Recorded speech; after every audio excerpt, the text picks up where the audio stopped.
Hi, everybody. So welcome to this workshop with Katelyn Ilkani, who is the founder of Chord, which is a new tool that we can use as authors to have partnerships with influencers, like not just those folks on Instagram that we can ping, but the folks who actually help us sell books, like bigly. So I'm just going to pass it right over to Katelyn. I'm really excited about everything that you're going to share about influencer marketing today. Katelyn, I'll let you do a proper introduction of yourself.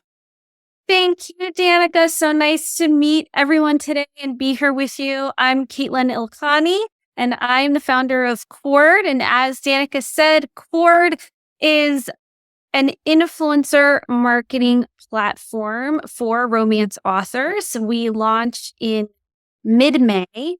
And today we're going to talk about all things influencer marketing. So here we are. Why you should care about this. What is it? Are you ready for it? How do you budget for it if you decide you want to do it? How do you find influencers? How do you get started? And then there will be dedicated time for Q&A at the end. So I wanted to get a feel for where everybody's thoughts are on influencer marketing here to help all of us ground into like, where are we starting at the beginning of this conversation? And I've heard all of these words before. I've actually spent the past 3 weeks doing strategy calls on influencer marketing with authors and authors of all sizes, from authors who haven't published a book to they've gotten their first book out and haven't figured out how to market it, all the way to best-selling authors who have sold many, many, many copies. And all of these words came up in those calls. That it's intimidating, that people don't know how to get started, that it's awkward. Yes, it takes a lot of time. How do you track it? How do you look at the ROI? So we're going to talk today about all of these things. How do you make this less intimidating? How do you make this into a repeatable framework? How do you use influencer marketing as a tool in your toolbox? All right. Thank you, everybody that participated in the poll. Okay, so let's talk about what is it. And I'm actually going to start with an example here that has nothing to do with books and book sales. So as I was scrolling my own Facebook feed, this Jennifer Garner video came up. And it's Jennifer Garner talking about Virtue Labs, which is a hair care company. And she has partnered with them as a celebrity influencer to sell their hair products. And so you all have probably also seen these, whether you're on Facebook or you're on Instagram or you're on TikTok, where you see people promoting products, services, books, whatever it is. And you may not even realize it's a paid partnership. You can see here in the corner, it says paid partnership. But influencer marketing, I wanted to start with this because influencer marketing is a very, very well-established form of digital marketing that has been used in business-to-consumer businesses for a lot of years. It's the fastest growing part of digital marketing, and it is a multi-billion-dollar industry. Estimates say that influencer marketing is probably going to be over $22 billion this year. So when we're talking about this, these brands are using influencers because people like to buy things from people they know and trust. They feel like they're following somebody on socials or they know a celebrity, and that's a trusted platform. That's someone that they are getting social proof from. So when we see this coming into the book world or on BookTok, here's an example of what this looks like in books. So this is an account that E.L. Coslow actually used to promote for books. And you can see this here on the bottom of the picture. That's an example of E.L. Coslow's post that Theo and Maddie did with her. And this was a paid promotion that she paid for. Okay, here we go. You come with me nicely. So Theo and Maddie are, you probably can't hear them talking. We can hear them. Oh, you can? Okay, great. Of course. I mean, what else? I heard you through. I you alone. I wanted to see all of him. And I wanted him to see all of me. Naughty. So for the rest of the night, the more you fight, mate, the more you get fun. All right. So they did about a 30-second read of a scene from the book. And you can see it. It was posted on TikTok. It was also posted on Instagram. The TikTok video got over 27,000 likes, 5,500 saves, 297 comments. It did extremely, extremely well. And this was a paid partnership between E.O. Koslow and Theo and Maddie as one example of a way that you can work with influencers. When you're thinking about this, you may be seeing these paid partnerships already. Like it can be a little bit hard to distinguish sometimes if it's a paid partnership unless you're looking for the paid partnership tag. So this is what it looks like on BookTok. So we care about this because this is a exploding space. The rise of BookTok and influencers over the past 5 years has just been explosive. One of the biggest proof point areas, I think, for what social media has been doing for the book industry is actually in the fact that Barnes & Noble has credited BookTok and influencers for helping them be able to open 60 new stores in 2025. So the phenomenon of what's happening with influencers, I mean, it's really just incredible. It's exploded physical book sales for both Barnes & Noble and for a lot of indie bookstores. And then we also see basically authors becoming overnight sensations. So a lot of times when I have conversations with authors about this, there's a few things that we're talking about and that come up a lot. So one is this idea of, well, really the only way to work with influencers is if you go viral, right? You have basically the luck of the draw. An influencer finds you, they do a post, it went viral, right? It's like this organic thing. The other side of this that comes up a lot is that, well, influencers are really just part of the ARC process or the advanced reader copy process. And authors work with them to basically get reviews, right? And so what we're talking about here is neither of those things. What we're talking about is purposeful hiring of social media influencers like an independent contractor for promotion. So it has nothing to do with reviews. And it also isn't on the back of, well, you hope this person finds your book and posts about it, right? This is a very, very purposeful partnership with guidelines, timelines, deliverables, and we're going to go through what all of that looks like.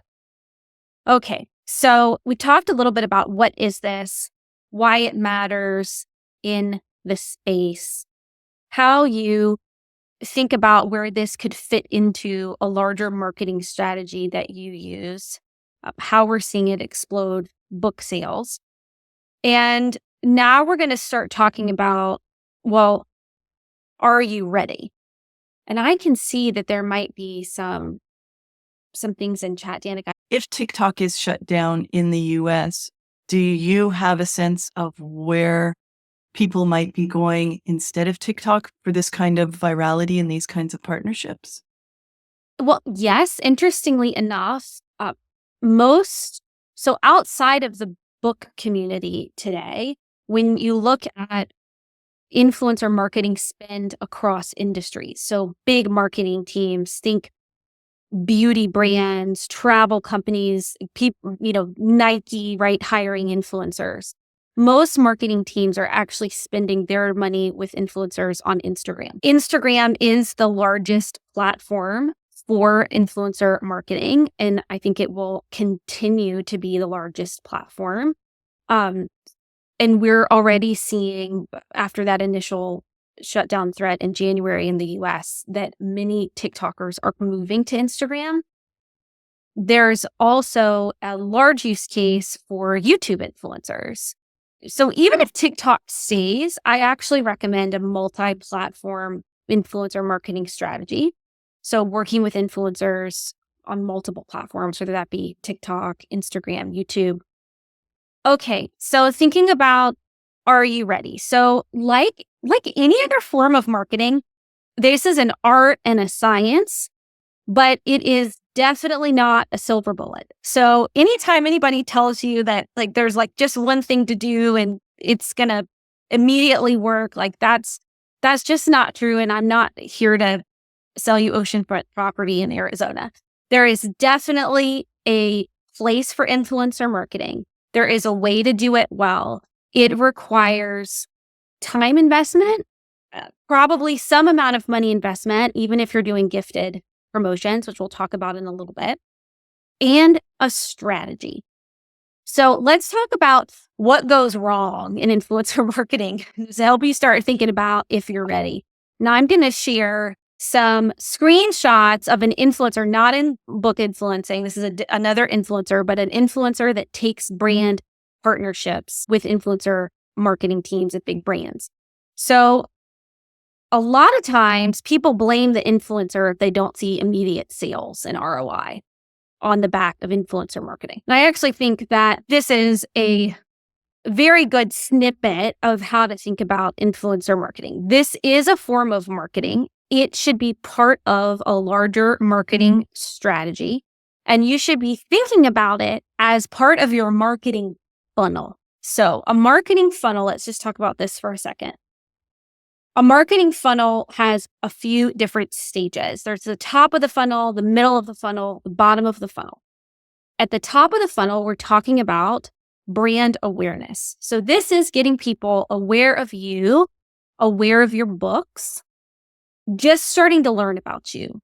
Then you move to curiosity and more engagement. So these people might start following you on your socials, joining your newsletter, going to look at your Goodreads profile. And finally, we're at conversion. That's the bottom of the funnel where they actually move to buying your books. Influencer marketing can impact all stages of the funnel, but it starts at the top. So we're starting with brand awareness. The great part of book sales is that many books you can buy as an ebook. It's instant gratification. It's super fast, especially if you're in a program like Kindle Unlimited. And so your readers can move through the marketing funnel very fast, right? It's possible for them to go from, I saw you on this influencer's video or this influencer's post all the way through buying, like pretty much right then. But it's also possible, and what's more likely is that you have to think about influencer marketing as part of a long-term marketing strategy, especially if you want to see gains over time. So you need a strategy. You need to be thinking about getting ready to do this, investing the time and energy, and also thinking about, is your product ready? Is your book ready, or your book's ready to go into an influencer marketing cycle? So you want to make sure that your book is in its best shape, right? That you're happy with the cover, it's been edited, you have your author profile where you want it.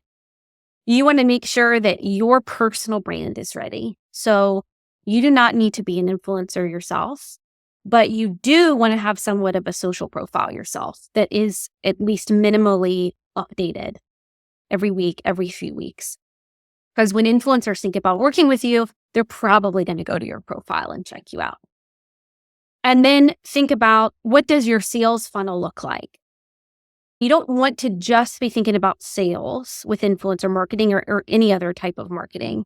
You really want to be thinking about, what is your own funnel? So if you can't capture somebody in a sale right now, could you get them to follow you on social media? Could you get them to join your newsletter? Here's a checklist to ask yourself as you're thinking about getting ready for influencer marketing. Is your book ready? We talked about that. Is your product ready to go? Do you know your ideal reader profile?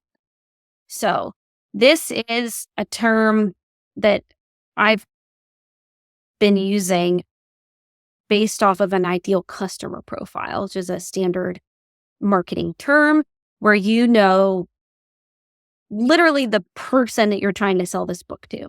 And you go all the way down to what their likes are, their interests, how they spend their time, what other things they might read. Who is this person that's reading your books? You need to know this for influencer marketing because you want to be able to find that person in the audience of the influencers you work with.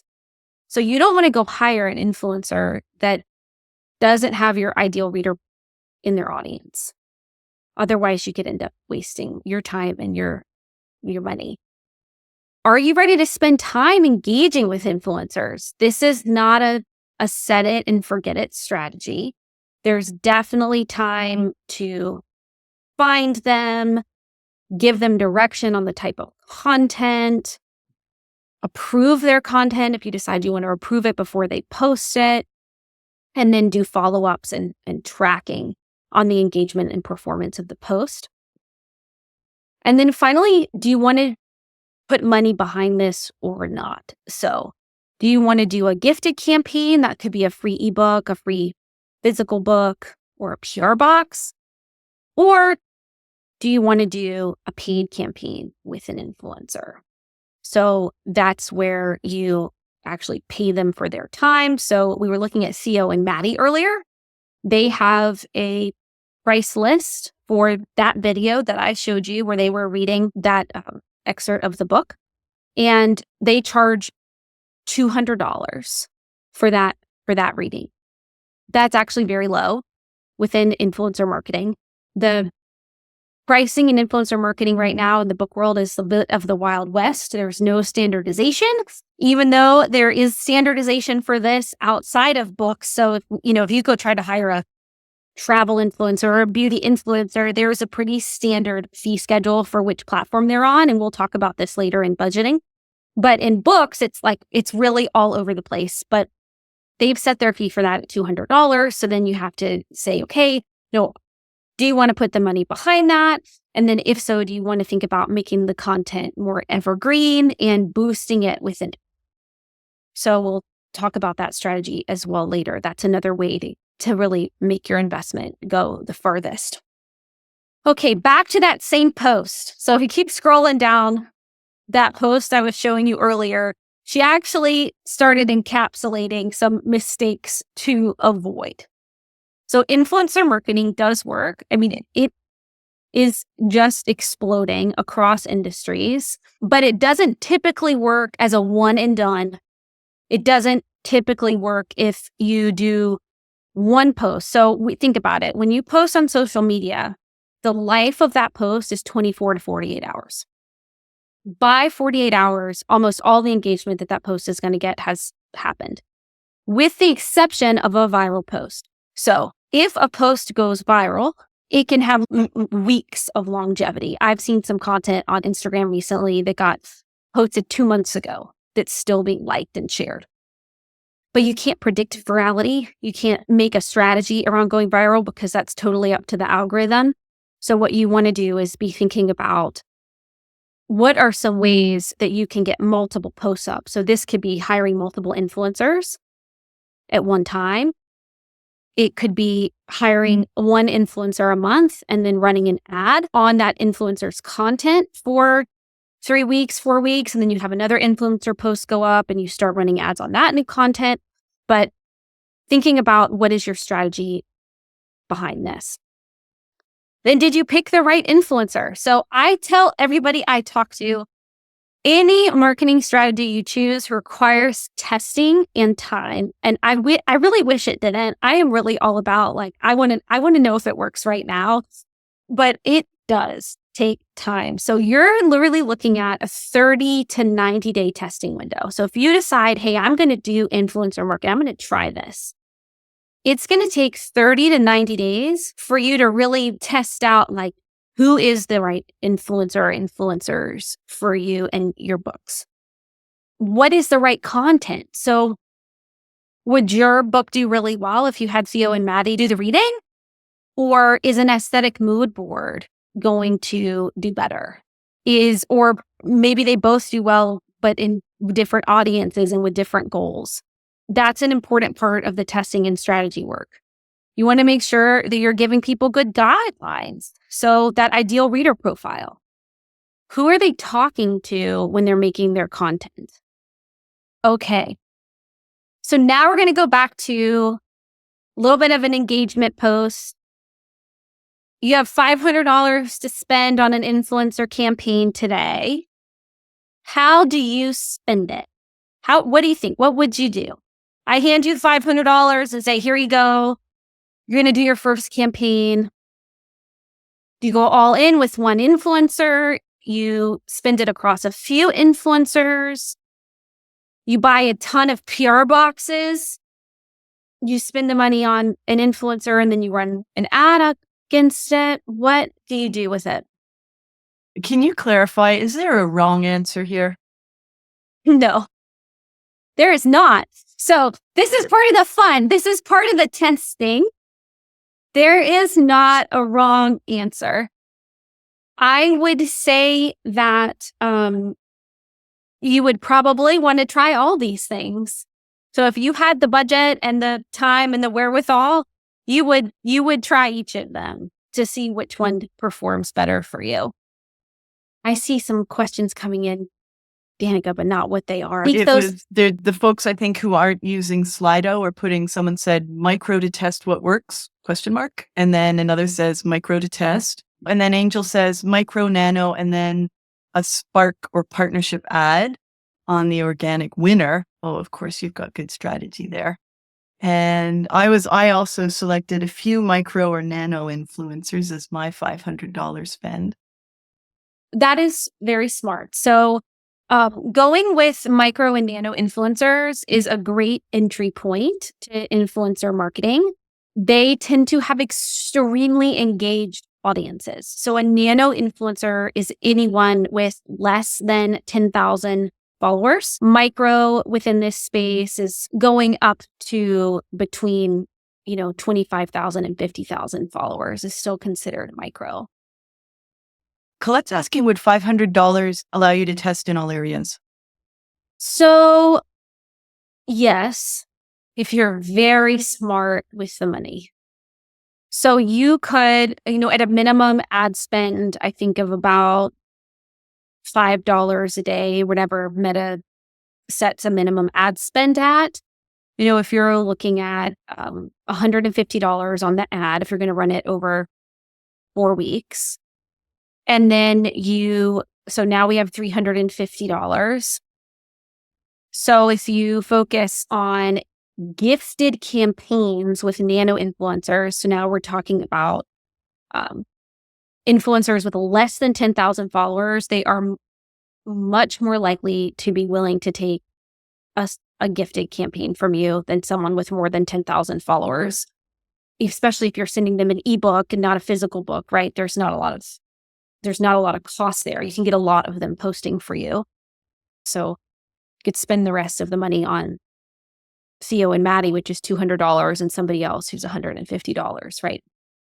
Thank you. One of the things I'm working on with Chord is standardizing pricing and coming up with recommendations so you're not guessing how much to offer someone for their work and they're not all over the place for how much they charge. So I have actually a huge calculator for the space that I built. I'm going to put it up in a blog post about how to think about budgeting and pricing here. So here's what you said, those that participated actually in the poll, a few micro or nano and all on as many gifts as possible.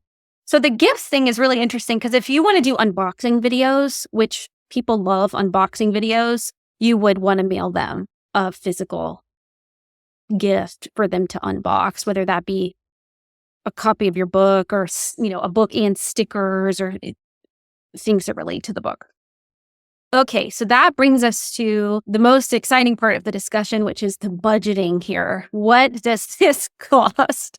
Like, how much do you have to do this? So we talked about this a minute ago. You're thinking long-term here. If you're thinking one and done, you're inevitably going to be like, more than likely, this doesn't work, right? If you do it one time with one influencer, the odds of you getting an ROI on a single post are low.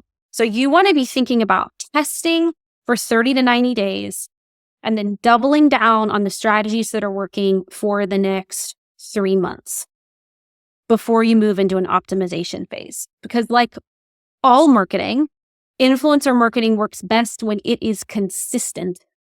So you are consistently getting posts up, you're consistently boosting those posts, putting ad money behind it if you have the budget to do that. Now, let's say you don't have any money. Like you're like, I have no money to put towards this. There's no budget. You can still do influencer marketing.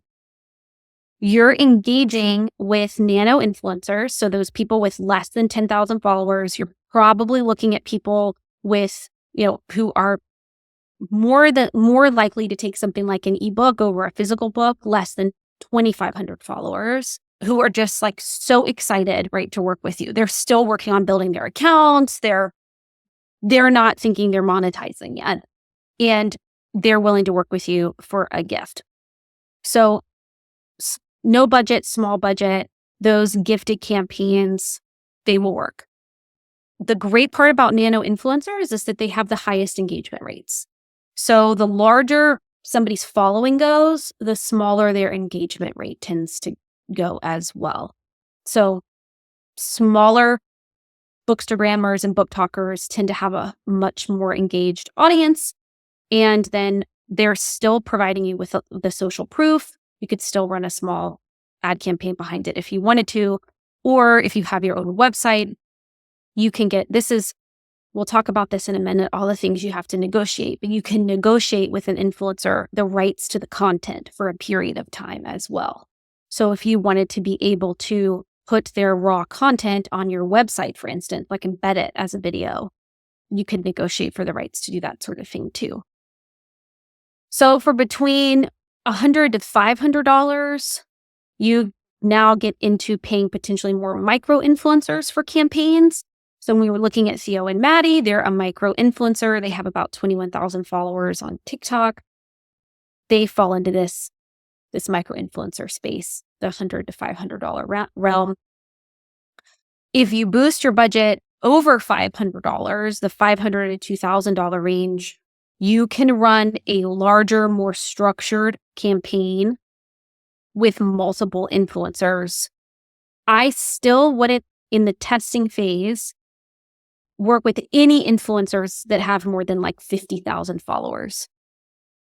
Because especially when you're early career, you're getting your first book out, you might have you have one or two books out. You don't have the backlist. There's somebody finds your book, they go read 15 other books. You want to be not spending, you're not putting $20,000 behind a campaign.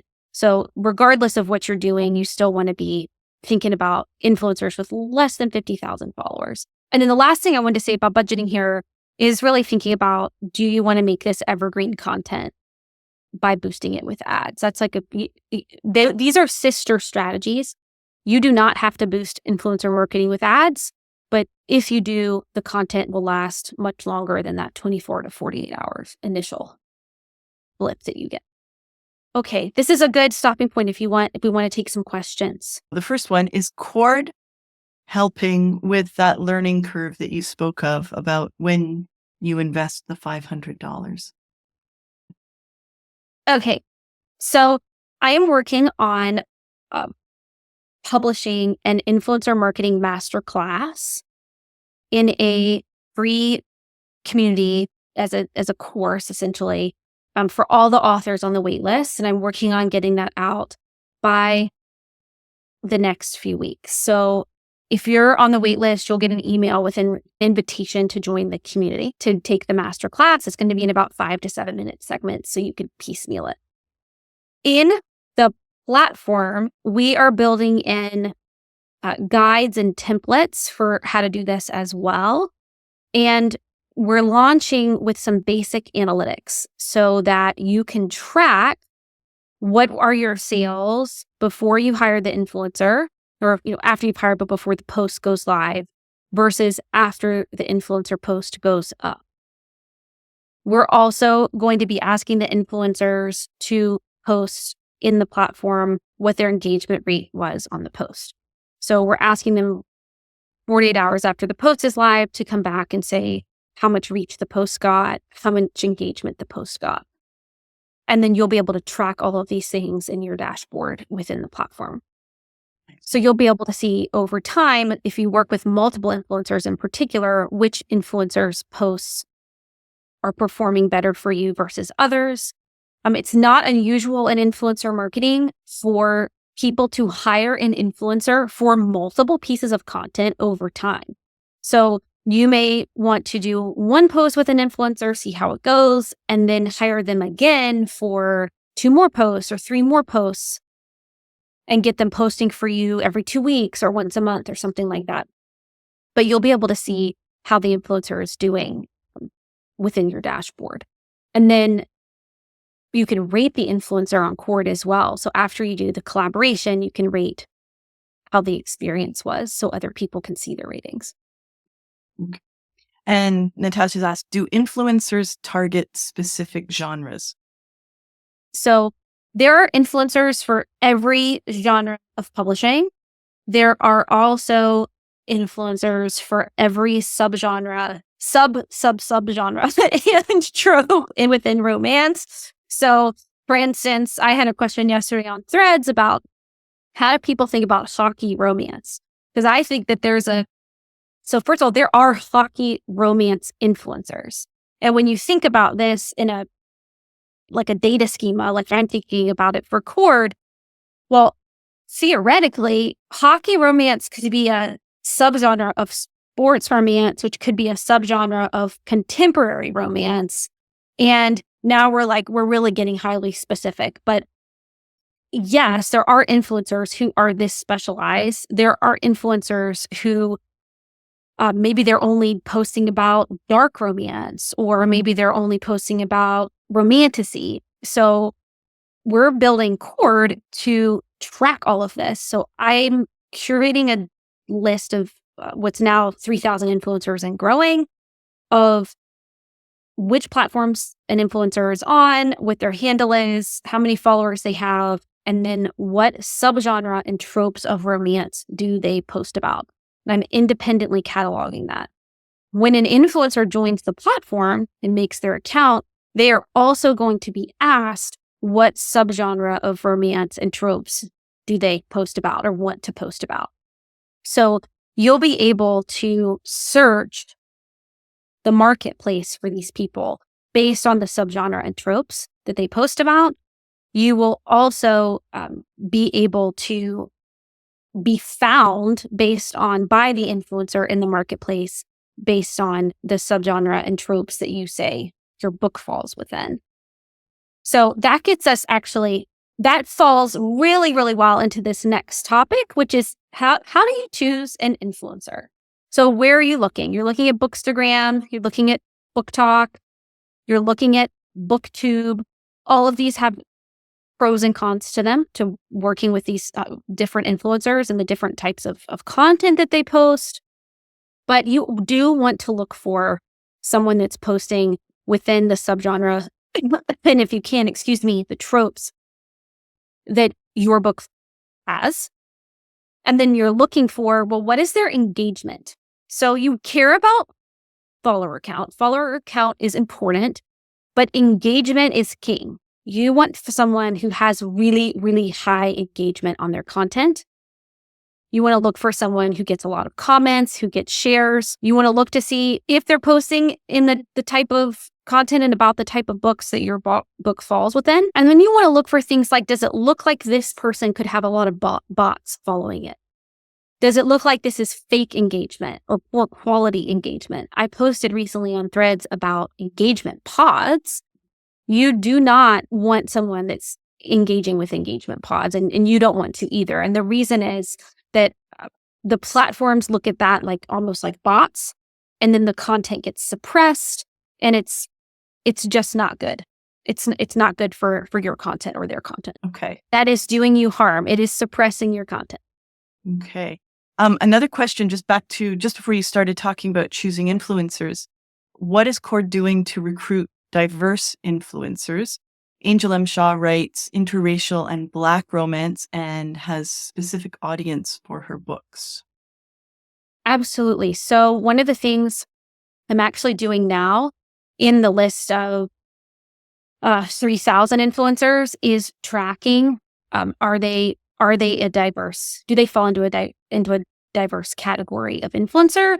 So I'm tracking. Are they a person of color? I'm tracking what country they're from. I mean, there's a lot of different things that we're tracking in this whole categorization process. I haven't built that in as a filter, but that's one of the things that I'm looking for as feedback as part of the beta and this initial MVP launch of the platform, because that's something I think that could be very, very valuable to people to be able to filter on. So Colette's asking, are influencers accepting everyone who chooses them through Chord, or are they able to turn you down? And if turned down, are you able to find out why? Yeah, so Chord is a marketplace where you are going to put up what is, for lack of a better term, a help wanted ad for your book. And so when you create your account and you're creating your first, what's called a campaign, you are going to put up your book with its cover and the blurb and how spicy it is. We have a chili pepper rating and the subgenre and tropes that you have and the type of campaign you want to run. So you're going to put in your marketing goal. So that's going to be, do you want to drive more followers on your socials? Do you want to drive sales? Are you trying to get newsletter signups or Patreon signups? You put all of that in this post called your campaign. And then you also say, is it gifted or paid? And if it's paid, what are you paying? Are you paying $100 to an influencer? Are you giving them $1,000? There are some mega book influencers that I've heard charge $20,000 for a post, right? So, I mean, the budget here is very broad. You put that up into the marketplace, you publish it, and then influencers can apply to you. So influencers will be able to find you in the marketplace and apply to your help wanted ad, your campaign. At that point, you get to choose, do you pick them or are you hiring them? Do you like them? Let's say for whatever reason, you're not getting the applications that you think are a fit. You can then go either in our database, the database that we have may or may not include people who are actually on the platform yet. You can take your link from your campaign, and we are going to have templates to email and DM influencers and invite them to apply to the campaign. And then they can choose whether or not they work. They still get to choose whether or not they work with you. That's if they're off platform. You can also invite them if they haven't applied, but they're on the platform. You can invite them through messaging. So there's a messaging function directly within the platform as well to invite someone to apply for your campaign. So there's no guarantee that a certain influencer will pick the collaboration with you. That's why all of those steps around getting ready are so important. Like really having like the product buttoned up, your book, being really clear about what your goals are and the type of influencer you're looking for.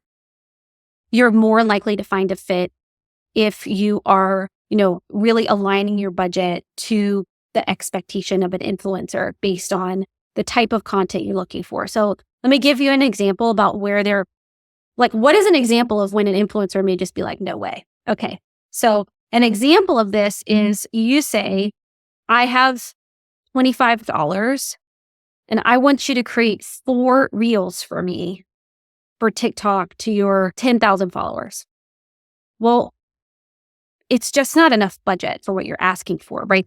Your expectation is misaligned to the market and how much somebody's going to charge for their time and their influence.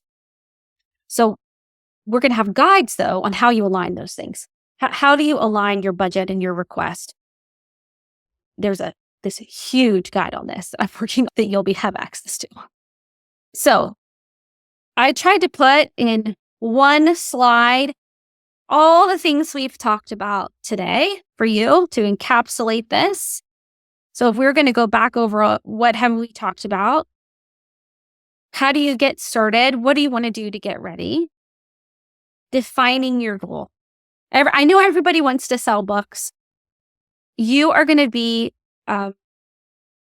you should keep that as a goal, but you are going to feel like you've gotten further with influencer marketing faster, especially in this testing phase, if you also think higher in the funnel, not just bottom of the funnel, higher in the marketing funnel. So that's the brand awareness, people following your socials, getting newsletter signups if you have it. but thinking about what are your goals from this? Defining your strategy. You want to come into any marketing with a strategy. What is the hook that you want to use in the influencer content? So that, going back to that video we watched on E.O. Koslow's book with Theo and Maddie, she had to pick the excerpt that they were going to read, right? So like coming to the table with, okay, I want you to read this. Or I want to, let's say you're hiring a cosplay actor and they're going to like, it's not even a reel, it's like pictures of them dressed up as one of your characters. You still want to be able to give them guidance on like, how would that character dress? So what is your strategy and your hook? Setting your budget and expectations. Is this gifted or paid? Is it both? You can always, you can pay somebody for a gifted campaign. You're sending them a PR box and you're paying them for their content, or you're only doing one or the other. Really thinking about, are you ready for the testing and to invest the time in the process? So we are going to offer white glove services at Chord to do all this for you. We're also building the platform for you to do it yourself, saving the time to find people, giving you the guides about how to do it. But even with the platform and taking all the time away finding them and all of the heartache involved with hiring them. I mean, I've built a huge campaign brief, which is the contract between you and the influencer, so that all of the expectations are aligned. It's very clear the timeline they're supposed to post, right? Like, they don't get paid unless they do what they say they're going to do. We're going to escrow all the payments. We're taking care of a ton of things, but there's still your time involved to manage the process, right? Come up with the strategy, answer questions, check in on them. Next step, researching and selecting influencers, deciding who you want to work with. So we're vetting influencers on Chord. I have a big vetting process, and anyone that wants to be on Chord as an influencer, when they make their account, we are going to vet them. We're going to go look. A human being is going to go look at their profile and make sure that they're posting about books, they're not posting problematic content, right? That they're not using AI, that they don't have bots as their full follower count. But you should still go look at the influencer's profile yourself, because you want to go, like, let's say they apply to you on the platform, you just want to go make sure that you feel like they align with your brand before you hire them, and that they have your ideal reader in their audience. Then you're reaching out and building relationships. So if you're not using Chord to do this, you can email them or DM them. Even if you are using Chord, if they're not on the platform yet, you still may have to email or DM them to invite them to come collaborate with you on the platform.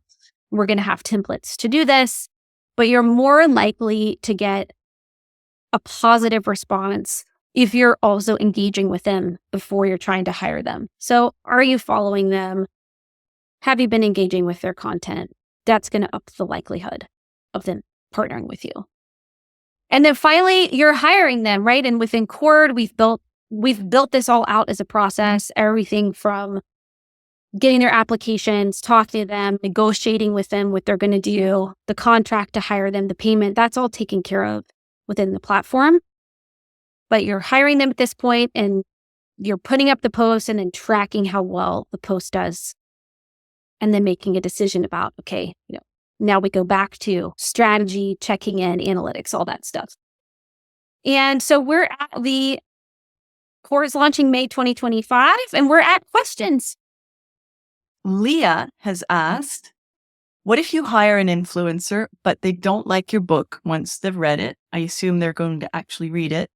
Does something get built into the contract to address this? You do not want to ask the influencer to read your book. So I'm so glad you asked that question, because this goes back to, this is not a review. Okay, so this is a paid promotion. Like I am forbidding the word review to even be used in these influencer partnerships, because nobody needs the FTC knocking on their door. Okay. Like, there are a lot of rules in the US in particular around paid reviews. So we're not asking the influencer to review your book. They do not need to read it. We are asking like the Theo and Maddie thing. We're asking them to read a scene. We're asking them to create an aesthetic mood board, right? Ooh, like look at all these beautiful pictures and all this character art from this book. Doesn't this look cool? Right? We're asking them to just unbox. Like, you mail them a package, they're unboxing your book and your art, and they're saying, oh my gosh, look at this beautiful package that I got from this author.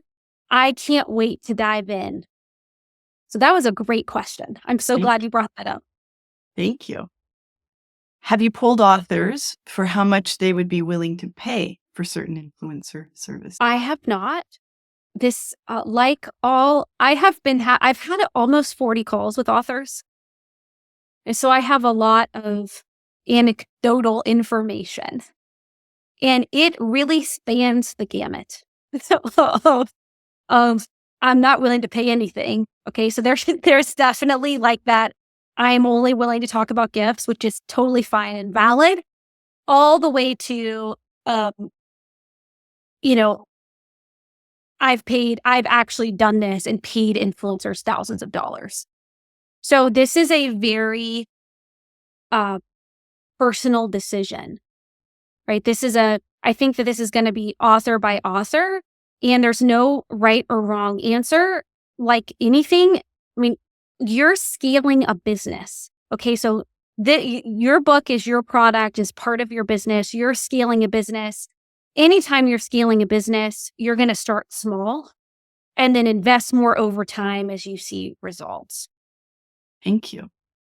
Angel asks, one of the challenges being a KU author is that, one, a reader might download a book but not read it until weeks or months later.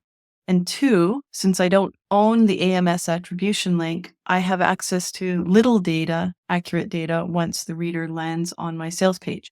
If an author, me, wanted to go fast and scatter their influencer marketing wide for a launch, what's the best way to test efficacy? So I stay up at night thinking about this question. I've had a lot of conversations about this. I think that what we're talking about here is looking at a trend line. Okay, so the data in publishing and romance it doesn't exist very well. I mean, it's really hard to get to this, even if it's your own book, right? I mean, it's like we're talking about here. So the answer that I've come to, at least in the short term, is that what we're trying to track are trends.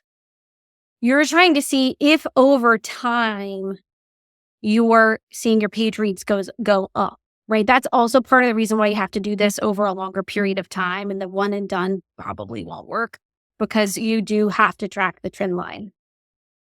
Now, having said that, if you decided at some point this gets a little bit easier if you have a book that's not in KU. I mean, you can track KU page reads though, right? I mean, you can see those spiking. But if you are wide and you have your own author store, which I'm not saying this is easy to do by any means, but if you had your own Shopify, attribution gets a little bit easier at that point. Colette is asking, where is Chord's fee in this price list? So Chord is going to have different plans to choose from. So there is going to be a free plan. And if you just want to be on the free plan, that's totally fine. The free plan is just going to have a smaller number of influencers you can see and partner with, and a smaller number of campaigns you can run at any given time. The paid plans are going to start opening up more influencers you can work with and see, more campaigns that you can run. And then we're going to have one-off services for white glove offerings. So if you wanted Chord to build your strategy, we'll do that for you. That's a separate fee. Or if you wanted us to you just wanted to turn this over, be like, oh, I want to do influencer marketing, but I don't want to do it. You can turn it over to Chord to do it. Thank you. Betty Jo, what if you have multiple pen names and audiences? So within the platform, you'll create your account under one pen name. And as long as you're okay with tying the pen names together, like as long as you're not trying to keep it a secret that you're both pen names, you can launch a campaign under a different pen name. So for instance, if you wanted to have a campaign with one pen name and another on another, right? You can do that within your profile. You'll just change your author name in that field when you're putting the campaign together. Will the white glove offer be available in May as well? Yes. I have been building the white glove offering out. Actually, I just signed an author to do a white glove offering ahead of launch. And we will have it available in May. And who within Chord would be running that for us for the white glove fee? I would be overseeing it, at least at the beginning. And then I have a team of people. So I have 2 people I've hired to help me project manage the white glove offerings. And I have also hired an influencer who has both taken brand deals outside of publishing, as well as has worked for influencer marketing agencies and managed very, very large brand campaigns for companies like L'Oreal. And I have hired her to help oversee the process. Wow. Okay. You mentioned engaging influencers before the step to hire them. But if you only learn about the influencer through Chord because you're just not familiar, how does that translate in an influencer choosing you? If they're applying to your campaign, they've pretty much chosen you, right? So at that point, you're just starting the messaging process with them in the platform to talk about their expectations, what they're looking for. You'll start the negotiation with them at that point about how much content they'll post for you for their fee or for the gift. You're talking to them about who has usage rights, if you're going to get usage rights to the content, all the things that you'll basically, once you hire them, will come up for you in a template that you can edit and modify and then send to them to execute as a contract. If you're finding them on the platform and they haven't applied, I would just quickly go to their socials, follow, right? Like a few posts, just to show that you're following them before you message. What is the minimum you should offer to pay? So if you aren't doing a gifted campaign, right? If you're not talking about a gift and you start talking about money, I think we're talking about probably no less than $100 once we start talking to people who are monetizing their audience. I mean, when you think about it, you want them to build quality content for you. So you're not just paying for their audience and their reach and their influence, you're also paying for their time to build, so if you're asking for them to build a, complex carousel post, or you want them to go, have to go buy stuff to like dress up as your character, right? You want to pay them for their time and then whatever materials they need. But yeah, I think, probably anything less than $100 is going to be not enough as an average. There are going to be people that are going to take less. What can people expect who are on the wait list? So I'm a big believer in not bugging you with emails, but if you are on the wait list, you will get some communication from Chord, including an invitation to take the Masterclass that I mentioned earlier. You're going to start getting more information about us launching the beta testing process. You're going to start getting information about what the platform's going to look like before we launch. But essentially what's going to happen is that I'm targeting beta testing the week of April 21st. And we are going to onboard influencers first, and then a small group of authors to start testing the features. That process is probably going to last about 3 weeks. So approximately around May 17th, we will start onboarding more influencers and then authors from the waitlist in waves. So approximately probably about 100 or so authors a day based on where you're on the wait list, will be invited to come actually make your profile. If you're on the wait list, every single author on the wait list is going to get 2 free months of the first paid tier of subscription to Chord, every single one. If you do referrals and you start like asking other people to join and people refer using your code, then you move up the wait list and you start getting the opportunity to get an extra month. So instead of 3 months of the first tier of the paid subscription, you have the opportunity to get up to $1,000 in credits towards influencer campaigns from your referrals as well. So we should all be doing those first steps so that by May 1st-ish, we're ready to start engaging Yes. the platform if this is something Yes. we're interested in, because that gives us 6 weeks to get the strategy ready. Okay. All right. That's right. That's what I would be doing now. Any other questions before we let Katelyn go? Is it possible to see who joined from your referrals? It is possible to see the number of referrals you have. One of the restrictions I have is because I'm not requiring you to put in your first and last name to join the wait list, just your email. They have restrictions on like publicly showing people's emails. That's probably why you can't see. Yeah. I think we're good. Last chance for questions. Well, Katelyn, thank you. Best of luck with the beta launch on April 15th. And I can't wait to see where this all takes us. Thank you. Me too. Thank you. So nice to participate with everyone today. Thanks for your time.